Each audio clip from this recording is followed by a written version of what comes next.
Pemilik Ude Santoso Sil, Yanhua Diana, ditetapkan sebagai tersangka penggelapan 108 ijazah ex-karyawannya. Atas penetapan ini, Yanhua Diana menyandang dua status tersangka dari dua kasus berbeda.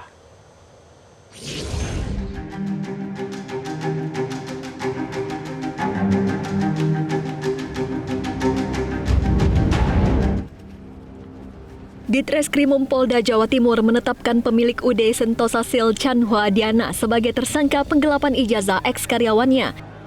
Penetapan tersangka Yanhua Diana dilakukan setelah polisi memeriksa 23 saksi dan menemukan satu lembar ijazah saat penggeledahan di kantornya beberapa waktu lalu. Dari hasil gelar perkara yang dilakukan Subdit Renakta Ditreskrimum, penyidik menaikkan status Diana dari saksi menjadi tersangka penggelapan. Dalam pemeriksaan tersangka Diana pada Kamis malam juga diserahkan 108 lembar ijazah ex-karyawan yang disembunyikan perusahaan. Polda Jatim masih terus mengembangkan kasus ini dan tidak menutup kemungkinan akan ada penambahan tersangka.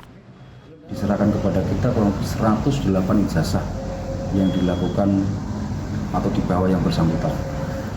Ini terkait dengan laporan Surya Sasmita. Memang di laporan Sasmita ini ada beberapa 9 orang kurang lebih yang melakukan laporan. Hari ini dilakukan gelar perkara dan dinaikkan ke penyidikan dan menetapkan tersangka Saudara JD. Penggelapan atau Pasalnya yang dikenakan? Iya, penggelapan. Kasus penahanan ijazah ini sebelumnya terungkap usai salah satu ex-karyawan Santoso Sil mengadu ke Wakil Wali Kota Surabaya Armuji. Armuji sempat terlibat perseteruan dengan Yanhua Diana. Kasus penggelapan ijazah ini juga dilaporkan beberapa ex-karyawan UD Santoso Sil ke Polda Jatim dengan terlapor sejumlah nama di manajemen perusahaan.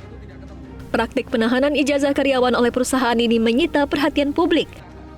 Menteri Ketenagakerjaan Yasir Lee menyebut praktik penahanan ijazah ini sudah lama terjadi di Indonesia.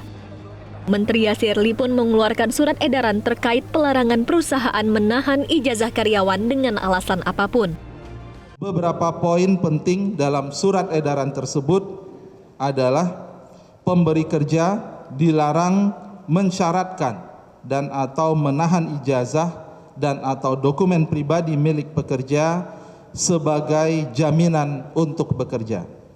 Yang dimaksud dokumen pribadi yaitu adalah dokumen asli berupa sertifikat kompetensi, paspor, akta kelahiran, buku nikah, dan buku pemilik kendaraan bermotor.